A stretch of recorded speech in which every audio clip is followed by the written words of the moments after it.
बिरादरियों वाला ये प्रदेश दशकों से भाईचारे की मिसाल पेश करता आया है।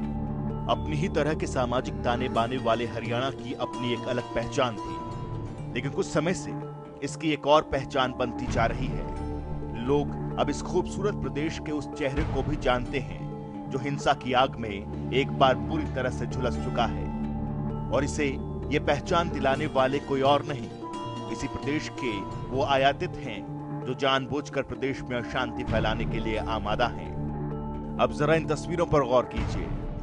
रोहतक के जसिया में चल रहे इस जाट धरने में वो शख्स भी शामिल है जिसे कोर्ट ने भगोड़ा घोषित कर रखा है। प्रशासन की नाक तले सोमवीर जसिया नाम का ये शख्स जैसे धड़ल्ले से इस व्यवस्था को सरेआम मुंह चिढ़ा रहा है। लेकिन आश्चर्य तो ये है कि कोर्ट से घोषित इस भगोड़े को देखकर भी प्रशासन धृतराष्ट्र बना हुआ है। इतना ही नहीं, कोर्ट से भगोड़ा घोषित किए जाने के बावजूद ये अपनी हरकतों से बाज नहीं आया और पिछले दिनों इस पर एक और मामला दर्ज हुआ। यही नहीं, इस तरह के कई बहरूपिये अपने स्वांग से भोले लोगों को बहकाते और भड़काते हैं। इस फहरिस्त में दूसरा नाम है सुदीप कलकल का। सुदीप कलकल वही शख्स है जिस पर प्रदेश के वित्त मंत्री कैप्टन अभिमन्यु के घर पर हुई आगजनी, लूटपाट में शामिल रहने और लोगों को भड़काने का आरोप है। साल 2016 में हुई एक झड़प के दौरान ये जनाब अपने हाथ पर नकली खून लगाकर खुद को जख्मी दिखाते नजर आए थे। इसके इस शातिर कारनामे का खुलासा किसी और ने नहीं बल्कि कथित रूप से खुद एक रिकॉर्डेड फोन कॉल पर करता हुआ ये खुद सुनाई देता है। हाँ जी भाई साहब, वो लाग कितनी की रही है? लागना रही ड्रामा है। हाँ, कुछ पता नहीं, हाथ क्यों देखा था? हाँ, वो दिखा रखा जानबूझ के। अच्छा, हाँ, कुछ नहीं, आराम से पूरा करवा जाए तो काम के एक बार की तो चस जा रांधी का टन टमाटर केक कर सोच रहे। मेरी फोन ट्रेसिंग पे इसी, कोई बात ना करिए फोन पर। चलो ठीक है।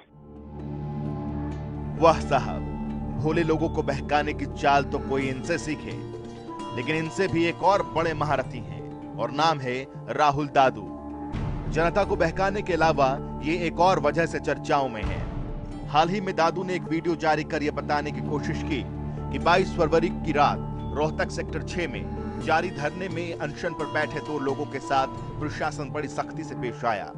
हालांकि हकीकत ये है कि दोनों अनशनकारियों की तबियत बिगड़ने पर ड्यूटी मजिस्ट्रेट की देखरेख में PGIML अस्पताल में उन्हें भर्ती करवाया गया था। सेक्टर 6 में जाट जागृति सेना ने एक अपना धरना कई दिनों से लगाया हुआ है। इसमें पहले 3 व्यक्ति जो नौजवान युवक है वो भूख हड़ताल पर बैठे थे, और पिछले कुछ दिनों से 2 जो बुजुर्ग हमारे सम्मानित सदस्य हैं उन्होंने भी इस भूख हड़ताल को ज्वाइन किया था। डॉक्टर्स की एक एक्सपर्ट टीम सुबह और शाम सभी का वहाँ पर मेडिकल करवाती है। जो डॉक्टर्स की टीम की राय थी कि जो दोनों बुजुर्ग व्यक्ति हैं इनका स्वास्थ्य ज़्यादा ठीक नहीं है और इनको तुरंत मेडिकल एड की ज़रूरत है और इनको हॉस्पिटल में भर्ती करवाने की ज़रूरत है, क्योंकि उन दोनों बुजुर्गों की जान बचाना बहुत ज़रूरी था। इसलिए वहाँ पर जो ड्यूटी मजिस्ट्रेट थे उनकी अनुमति से पुलिस ने उनको हॉस्पिटल में एडमिट करवाया। ये वही शातिर हैं जिसने साल 2016 में रोहतक में ही रोडवेज की एक बस पर चढ़कर ये झूठी अफवाह फैलाई थी कि पुलिस की गोली से कुछ आंदोलनकारी मारे गए हैं, जिसके बाद अचानक सड़कों पर प्रदर्शनकारियों का गुस्सा फूटते हुए और सुरक्षा में तैनात पुलिस कर्मियों को सड़कों पर दौड़ाते देखा गया था।